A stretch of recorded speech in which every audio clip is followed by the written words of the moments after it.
Welcome back, everybody, to another session under the blanket. Today I'm going to be reading from John Eliot Gardiner, Bach, Music in the Castle of Heaven. Let's start from the preface. I've read some of this already. It's quite an amazing book.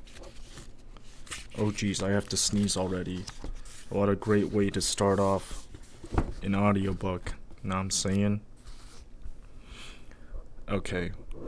I got this mic stand now. Hopefully the mic stand will capture my beautiful voice a little bit easier and better.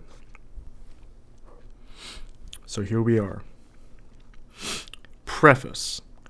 Bach the musician is an unfathomable genius. Bach the man is all too obviously flawed, disappointingly ordinary, and in many ways still invisible to us. In fact, we seem to know less about his private life than about that of any other major composer of the last 400 years. Unlike, say, Monteverdi, Bach left behind no intimate family correspondence, and very little beyond the anecdotal has come down to us that can help in painting a more human portrait or to allow a glimpse of him as son, lover, husband, or father. Perhaps there was a fundamental reluctance in him to pull back the curtain and reveal himself. Unlike most of his contemporaries, he turned down the opportunity to submit a written account of his life and career when the opportunity arose. The limited, heavily edited version that we have inherited is one he himself spun and handed down to his children. It is not surprising some have concluded that Bach the man is something of a bore. The idea that a more interesting personality lies behind this apparent disjunction between the man and his music has exercised his biographers from the very beginning, with inconclusive results. In any case, do we really need to know about the man in order to appreciate and understand his music? Some would say not. Not many people, however, are content to follow Albert Einstein's summary advice. Quote, "This is what I have to say about Bach's life's work. Listen, play, love, revere, and keep your trap shut." End quote. On the contrary, in most of us there is an innate curiosity to put a face to a man behind the music that holds us so tightly in its grip. We yearn to know what kind of person was capable of composing music so complex that it leaves us completely mystified. Then, at other moments, so irresistibly rhythmic that we want to get up and dance to it. And then, at others, still so full of poignant emotion that we are moved to the very core of our being. Bach's sheer stature as a composer is baffling and in many respects out of scale with many normal human achievement. So we tend to deify him or to elevate him to the superhuman. Few can resist the temptation to touch the hem of the garment of a genius, and as musicians we want to shout about it from the rooftops. Yet, as can be seen from the chronology, there is pitifully few incontrovertible facts to support such an idealized view of Bach the man. In adding to them, it seems we must content ourselves with a handful of mostly dull and clumsy letters as the sole indications of his patterns of thought and of his feelings as an individual and as a family man. Much of his writing is pedestrian and opaque, consisting of detailed reports on the workings of church organs and worthy testimonials for his pupils. Then comes an endless stream of complaints to municipal authorities on his working conditions and the gripes about his pay. There are also fretful self-justifications and sycophantic dedications to royal personages, always apparently with an eye to the main chance: money. We sense entrenched attitudes, but seldom a beating heart. Even sparring polemical exchanges were conducted at second hand through an intermediary. There is no proof of his having compared notes with his peers, although we may infer that he did so from time to time. and little to enlighten us about his approach to composition, his attitude to work, or to life in general. His usual answer, as reported by his first biographer Johann Nicolaus Forkel, to those who asked him how he had contrived to master the art of music to such a high degree, was blunt and unilluminating. Quote, "I was obliged to be industrious. Whoever is equally industrious will succeed equally well." End quote. Very practical, huh? Faced with this paucity of materials, his biographers from Forkel, Karl Hermann Bitter, and Philip Spitta onwards have been driven back to the necrologue, the obituary hastily written in 1754 by his second son C.P.E. Bach and his pupil Johann Friedrich Agricola, to the testimony of his other sons, pupils, and contemporaries, and to the web of anecdotes, some of which he himself could have embroidered. Even with these, the picture which emerges is for the most part formal and two-dimensional, that of a musician who insists he was self-taught, of a man discharging his responsibilities with aloof rectitude, and of somebody totally immersed in the making of music. Once in a while, when his eyes lifted from the page, we get flashes of anger, a cameo of an artist driven to distraction by the narrow-mindedness and stupidity of his employers and forced to live, in his own words, quote, "amid almost continual vexation, envy, and persecution." End quote. This has opened the floodgates to conjecture, ingenious attempts made by successive biographers to straddle the chasm-like gaps in the sources from which they have squeezed every last drop, and to supplement them with speculation and inference. This is the point where mythology takes hold, of Bach as exemplary Teuton, as a working-class hero craftsman, as the fifth evangelist, or as an intellectual of the caliber of Isaac Newton. We seem to be battling not just with a 19th century bias towards hagiolatry, but with peculiar resistant 20th century strains of politically inflicted ideology. What could that mean? I guess I have to read the book.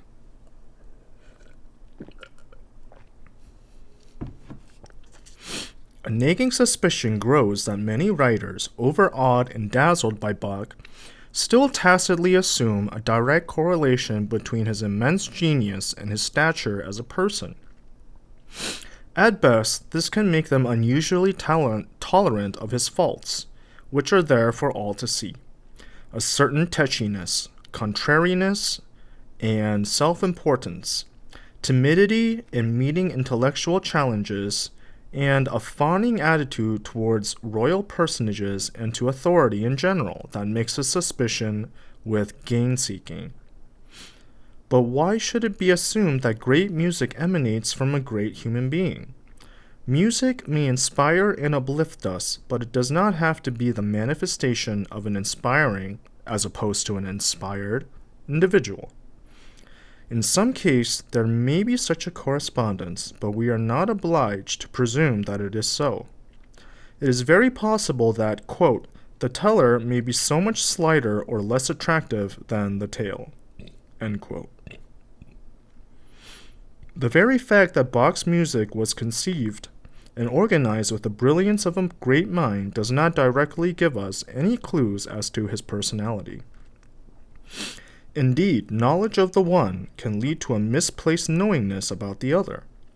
At least with him, there is not the slightest risk, as with so many other great romantics, for example, Byron, Berlioz, Heine spring to mind, that we might discover almost too much about him, or as in the case of Richard Wagner, be led to an uncomfortable correlation between the creative and the pathological. I see no need for us to stand Bach in a flattering light, or to avert our eyes from possible movement in the shadows. Some recent biographies try to put a brave face on its personality and interpret everything in a rosy way, one belied by the surviving sources.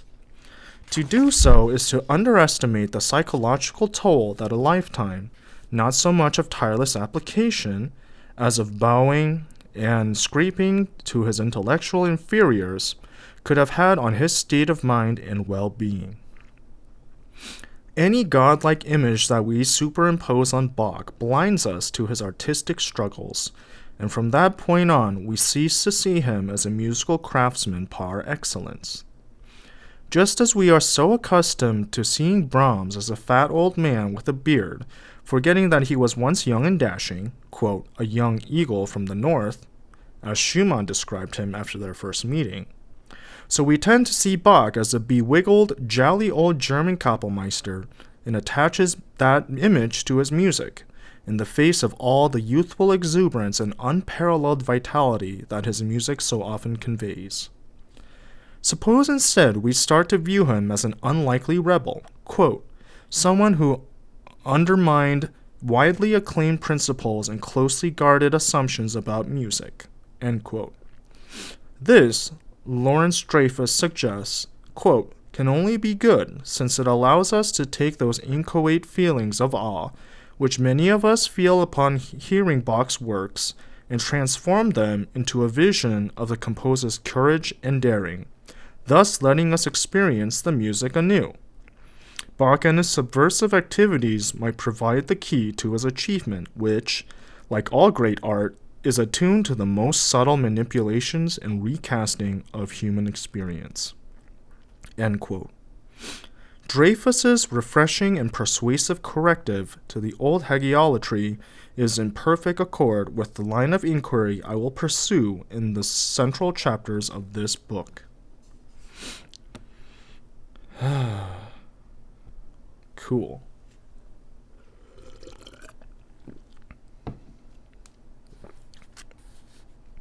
This is just one side of the coin, for despite all the recent flood of scholarly writing on individual aspects of Bach's music, and the heated controversy over how it was once performed and by whom, Bach as Mensch continues to elude us. Sifting through the same old piles of biographical sand for the umpteenth time, it is easy to assume that by now we have exhausted their potential to yield up fresh nuggets of information. I do not believe this to be the case. In 2000, the American Bach scholar Robert L. Marshall, sensing that a comprehensive reinterpretation of Bach's life and works was long overdue, claimed that he and his fellow scholars were, quote, avoiding this challenge and we knew it, end quote. He was certain that, quote, the surviving documents, as recalcitrant as they are, can be made to shed more light on Bach the man than may first appear. Marshall has since been vindicated by the brilliant, indefatigable sleuths working, indefatigable, as in they could not be tired, sleuths working in the Bach archive in Leipzig, even if the exciting new evidence uncovered by them has so far only been partially assimilated. As its research director, Peter Volney described it to me, the process is, quote, like picking up the odd shard of marble from the foot of a statue. You don't really know whether it is part of an arm, an elbow, or a kneecap, but it is still Bach's, and you need to alter your speculative image of his completed statuary from the new evidence. End quote. Might there then be more priceless nuggets still lurking somewhere in the archives? With the opening up of libraries in countries of the former Eastern Bloc, and the avalanche of sources suddenly available to scholars via online digital access, the chances of their discovery are higher now than at any time in the last 50 years. There is also the possibility that, by focusing on the familiar sources and desperately trying to add to them, all the time we have been looking in one direction while missing evidence of the most revealing sort that is right under our noses, the evidence of the music itself. It is the anchor to which we can return again and again, and the principal means of validating or refuting any conclusion about its author. Self-evidently, the more closely you scrutinize the music from the outside as a listener, the more deeply you get to know it from the inside as a performer. The better are your chances of uncovering the wonders it has to offer. And not only that, but of gaining insight into the man who created it in the first place. At its most monumental and imposing, say in the art of the fugue or the 10 canons of the musical offering, we come up against the membrane so impenetrable as to thwart even the most persistent search for the face of its creator. Bach's keyboard works maintain a tension, born of restraint and obedience to self-set conventions, between form, which we might describe variously as cool, severe, unbending, narrow, or complex, and content, passionate or intense, more palpably and obviously than does his texted music. Let me read that again. We come against membranes so impenetrable as to thwart even the most persistent search for the face of its creator. Bach's keyboard works maintains a tension both of restraint and obedience to self-set conventions, between form and content, more palpably and obviously than does his texted music. Many of us can only marvel and retreat, surrendering to seams of thought that run more profoundly and more immutably in their dispassionate spirituality than in almost any other kind of music. So that's interesting. He was saying earlier that is it okay to look at music to judge this person's real life? And he was kind of saying, no, you gotta look at more things. But right now he says that there is more you can get endlessly from his music. So I guess he's saying that, you can look up as much as you can, but the music part really is infinite in terms of what you can glean out of it. Back to Gardiner. The moment words are involved, the attention is deflected away from form and towards meaning and interpretation. Part of my aim in this book is to show how clearly Bach's approach in his cantatas, motets, oratorios, masses, and passions reveals his mind at work. His temperamental preference, including where it applies the very act of choosing one text or another, as well as his wide-ranging philosophical outlook. Bach's cantatas are, of course, not literally diary entries, as though he were straightforwardly penning a personal narrative. Entwined in the music and situated behind these pieces' formal outer shell are the features of this intensely private, multifaceted human being, devout at one moment, rebellious the next, deeply reflective and serious for the most part, but lightened by flashes of humor and empathy. Bach's voice can sometimes be heard in the music, and even more importantly in the way traces of his own performances are woven into it. These are the tones of someone attuned to the cycles of nature and the changing person. These are the tones of someone attuned to the cycles of nature and the changing seasons, sensitive to the raw physicality of life, but buoyed up by the prospect of a better afterlife spent in the company of angels and angelic musicians. It is this that has prompted the book's subtitle, describing both the physical reality. The Himmelsberg in Weimar was Bach's workplace for 9 formative years, and providing a metaphor for the seat of divinely inspired music. The music gives us shafts of insight into the harrowing experiences he must have suffered as an orphan, as a lone teenager, and as a grieving husband and father. They show us his fierce dislike of hypocrisy and his impatience with falsification of any sort. But they also reveal the profound sympathy he felt towards those who grieve or suffer in one way or another, or who struggle with their consciences or their beliefs. His music exemplifies this, and it is in part what gives it its authenticity and colossal force.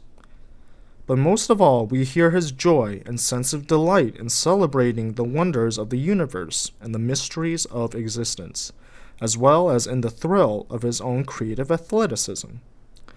Ye have only to listen to a single Christmas cantata to experience festive elation and jubilation in music on an unprecedented scale, one beyond the reach of any composer.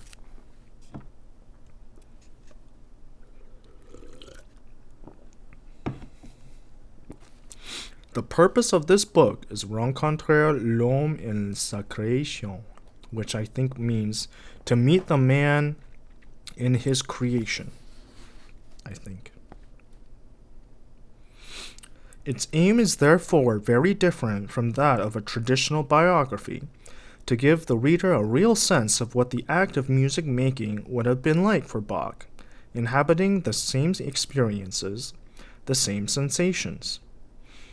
By this, I am not proposing a direct correlation between works and personality, more that the musical side is able to refract a broad range of life experiences, many of which may not in essence be so very different from ours.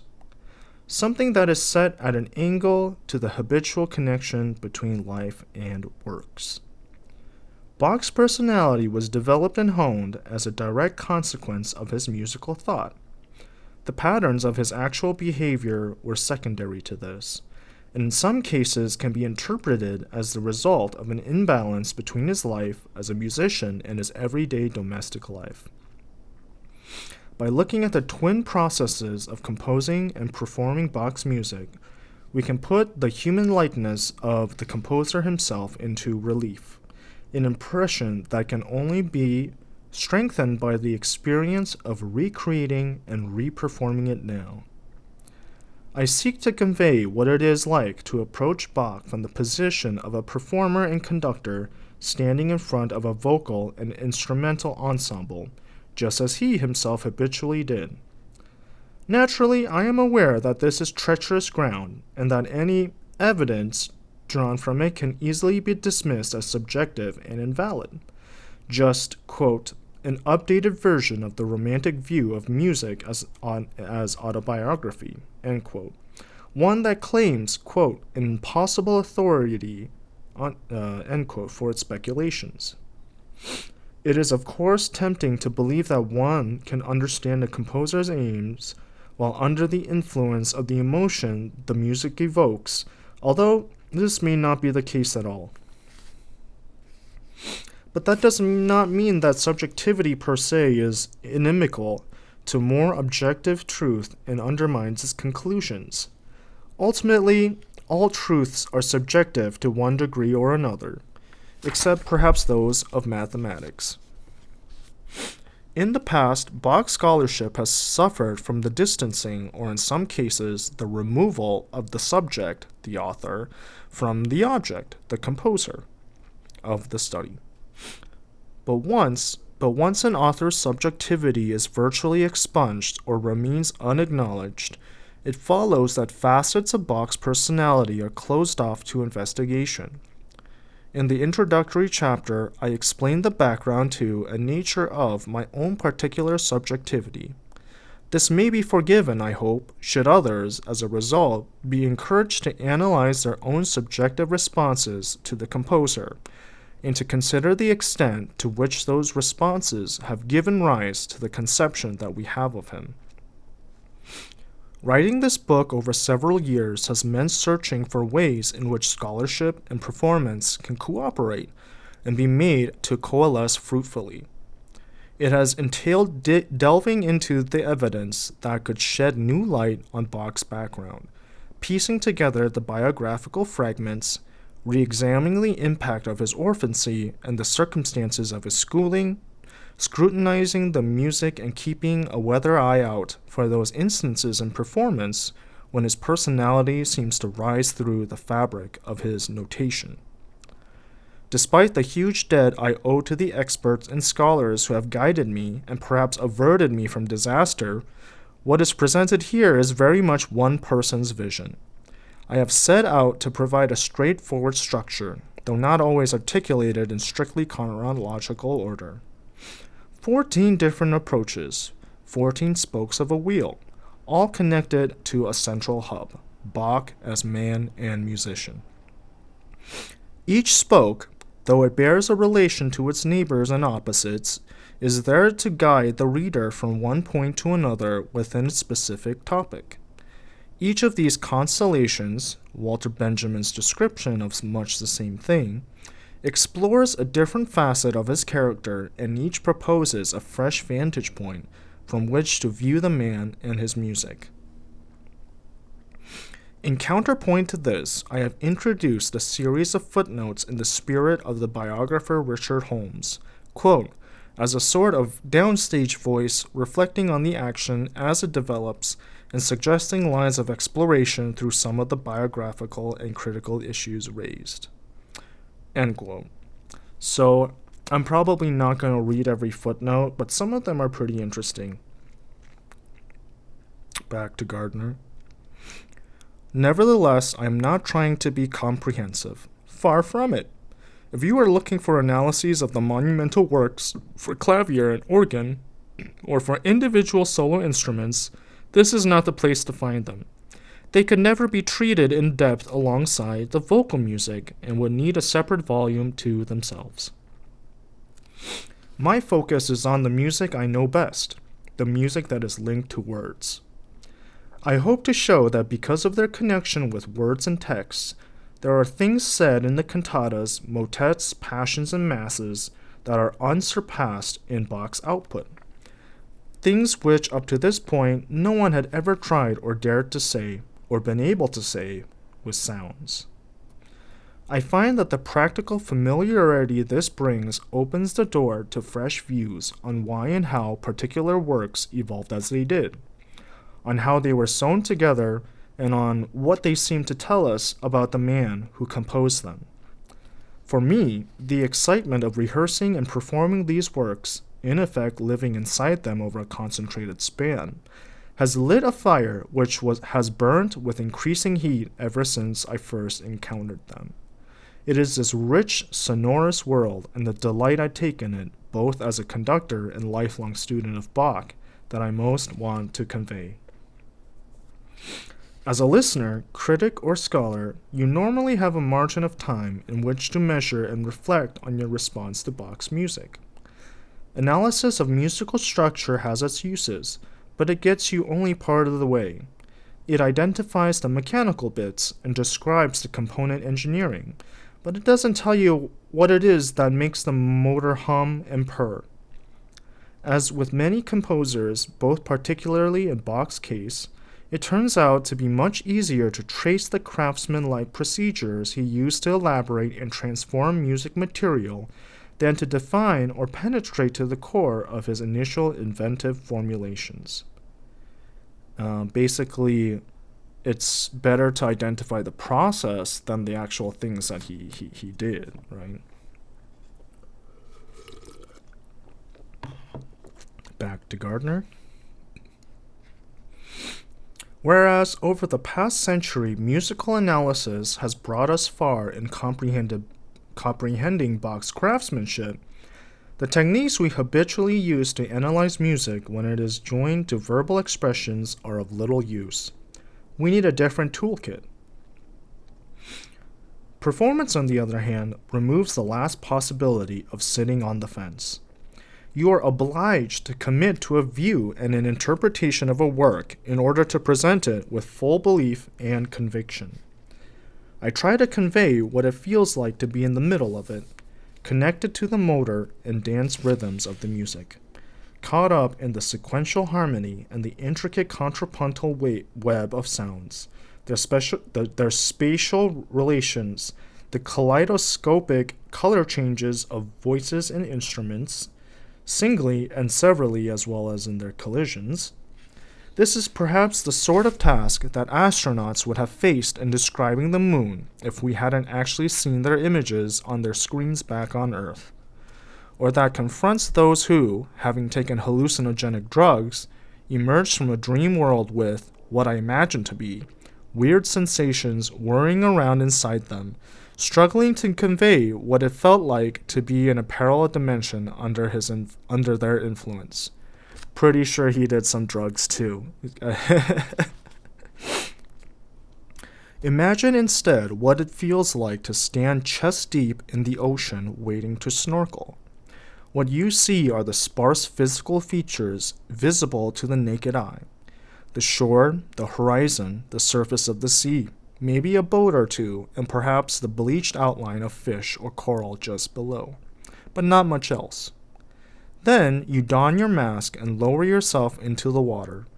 Immediately you enter a separate magical world of myriad tints and vibrant colors, the subtle movement of passing shoals, the waving of sea anemones and coral, a vivid but wholly different reality.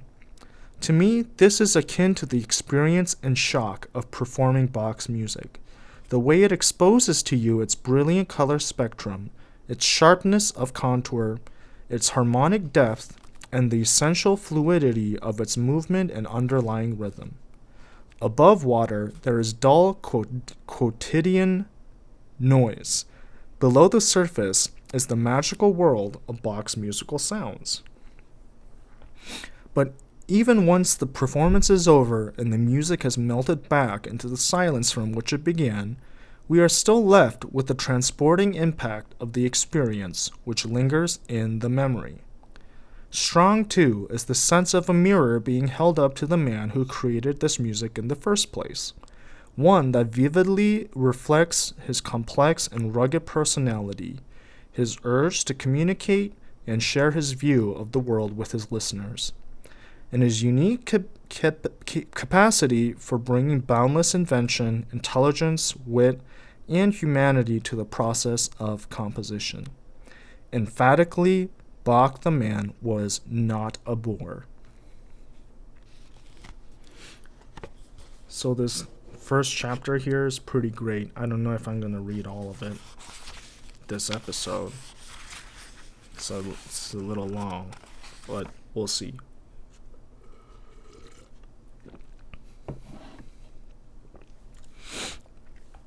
Under the cantor's great gaze. I grew up under the cantor's gaze. The celebrated Haussmann portrait of Bach had been given to my parents for safekeeping for the duration of the war, and it took pride of place on the first floor landing of the old mill in Dorset where I was born. Every night on my way to bed, I tried to avoid its forbidding stare. I was doubly fortunate as a child in that I grew up on a farm and into a music-minded family where it was considered perfectly normal to sing, on a tractor or horseback, at table, or at weekend gatherings, outlets for my parents' love for vocal music. All through the war years, they and a few local friends convened every Sunday morning to sing William Byrd's Mass for Four Voices. As children, my brother, sister, and I grew up getting to know a grand miscellany of unaccompanied choral music, from Joaquin to Palestrina, Tallis to Purcell, Monteverdi to Schutz, and eventually Bach. Compared to the earlier polyphony, Bach's motets we found were a lot more difficult technically, those long phrases with nowhere to breathe. But I remember loving the interplay of voices, with so much going on at once, and that pulsating rhythm underneath keeping everything afloat. By the time I was 12, I knew the treble parts of most of Bach's 6 motets more or less by heart. They became part of the primary matter in my head, along with folk songs, ribald, poems in Dorset dialect, and heaven knows what else stored in my memory, and never left me.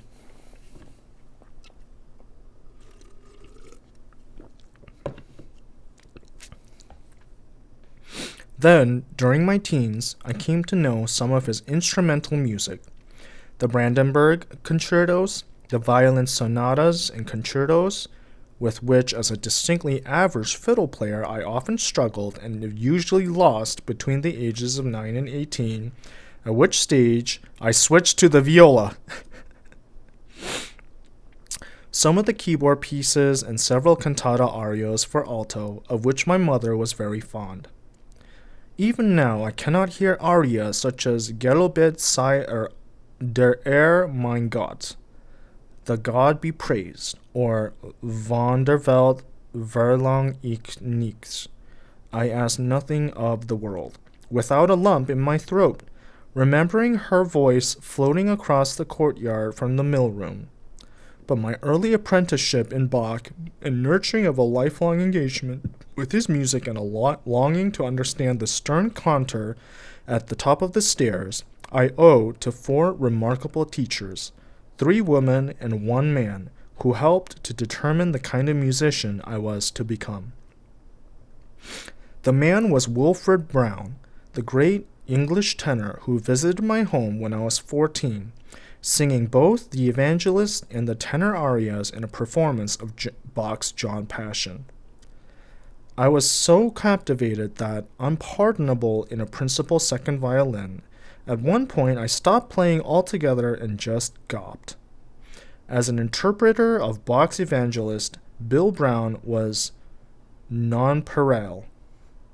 His singing was characterized by an extraordinary subtlety of inflection and word painting, and by a pathos that was inseparable from his own Quaker beliefs and the humility they brought, something I recognized from my mother's Quaker upbringing. Later on, he offered to give me singing lessons from the time I was 16 until I was 22, sometimes traveling to Cambridge to do so and always refusing a fee. Imogen Holst, daughter of Gustav Holst and a manuenist to Benjamin Britten, was a regular visitor to my parents' home and sometimes led their choral weekends and gave singing lessons to me and my sister. She, I suppose more than any other musician I had encountered at that early stage, stressed the importance of dance in Baroque music. This was so clearly visible in her own interpretation and her way of conducting Bach that someone once filmed her just from the waist downwards while conducting the B minor Mass. To this day, thanks to Emo, I felt that the worst interpretive sin committed with painful regularity even now is to plod in Bach, denying or resisting the rhythmical elasticity and buoyancy of his music ensures that its spirit shoots out of the door.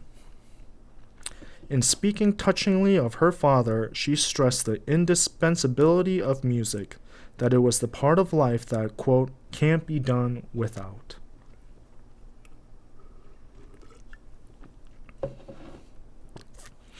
Letting Bach dance was one lesson well learned. The other was how to make him sing. This sounds so obvious and so much easier than it is in practice. Not all of Bach's melodies are singer-friendly or melodious in the way that, say, Purcell's or Schubert's were. Often angular, the phrase lengths uncomfortably long, peppered with little curlicue flourishes and ornaments, they require a lot of purpose, underpinned by iron breath control, before they can truly sing. And that applies not just to the vocal lines, but to the instrumental ones as well. This I learned from my violin teacher, Sybil Eaton, a pupil of the celebrated Greek violinist and musicologist Minos Dounias. Sybil certainly sang when she played the fiddle, but through her inspirational teaching and sheer love of Bach, she was also able to help her pupils to take melodic wing, whether we were playing concertos, solo partitas, or obligato parts to arias from the Passions or the cantatas. The person who crystallized all these ideas for me was Nadia Boulanger, justly recognized as the most celebrated teacher of composition in the 20th century. When she accepted me as a student in Paris in 1967, she had just turned 80 and was partially blind, but with all her other faculties in tip-top order. Her way of teaching harmony was founded on Bach's chorales, which she regarded as models of how to establish a beautiful polyphony, with each voice being accorded equal importance while still playing a different role in the four-way conversation, now advancing, now retreating. Contrapuntally conceived harmony, in other words. She insisted that the freedom to express yourself in music, whether as a composer, conductor, or performer, demanded obedience to certain laws and the possession of unassailable technical skills. One of her favorite sayings was, quote, "Talent," by which I think she meant technique, "without genius is not worth much, but genius without talent is worth nothing whatsoever." Confined for 2 years in an unvarying diet of harmony and counterpoint exercises and solfege, the particularly nasty but effective French system of ear training, I metaphorically kicked and scratched like a cornered animal. On at least one occasion, from sheer frustration, Hindemith's elementary training for musicians ended up in the gutter, thrown out of the window of my bedsit in the 4th arrondissement. But I owe her a colossal debt. She had a way of challenging every preconception as well as a knack of exposing one's shortcomings, technical or otherwise, quite mercilessly. She saw something in me that I did not even see in myself. It was only after I had left the boulangerie that I realized that what had seemed like torture at the time was actually an act of kindness, equipping me to avoid certain professional embarrassments in the future. And despite her severity, she was extraordinarily generous, even bequeathing to me her unique collection of transcriptions of Renaissance and Baroque music from Monteverdi to Rameau, including scores and parts of her favorite Bach cantatas, all meticulously annotated, some of my most treasured possessions.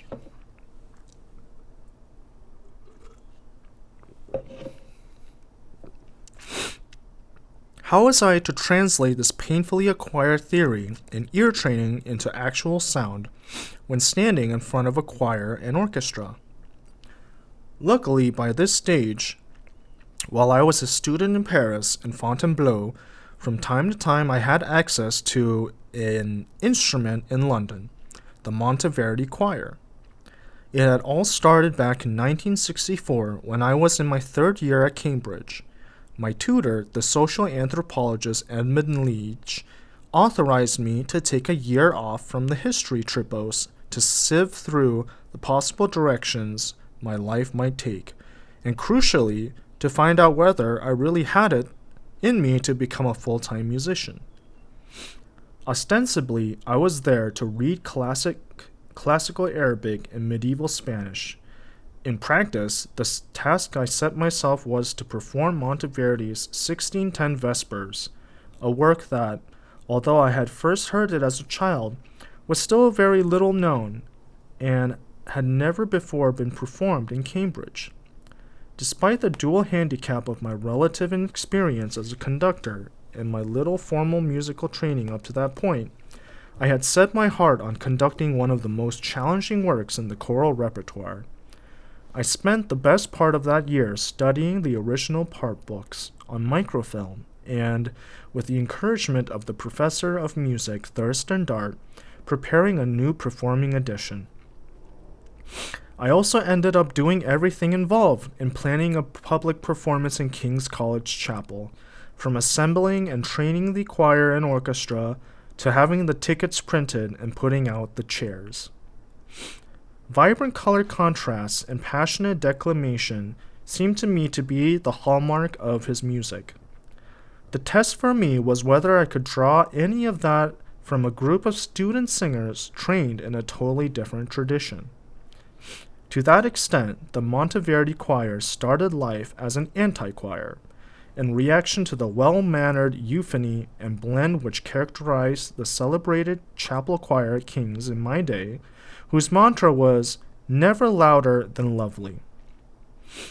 Their style was summed up for me by a performance at Boris Ord's memorial service of Jesu meine Freude, that most extended and interpretively challenging of Bach's motets, sung in English with effete and lip-wiping prissiness. Jesu, pronounced Jesu, not Yesu, followed by a huge comma and expressive breath of intake. Breathless treasure, pronounced treasure. I seethed. How had the wonderfully exultant music that I had known since I was a child come to be treated in such a precious, etiolated way? Was this not like adding a layer of face powder and a few beauty spots to the dour old cantor's portrait? Seems like he likes ugly music, which I'm a fan of ugly music as well.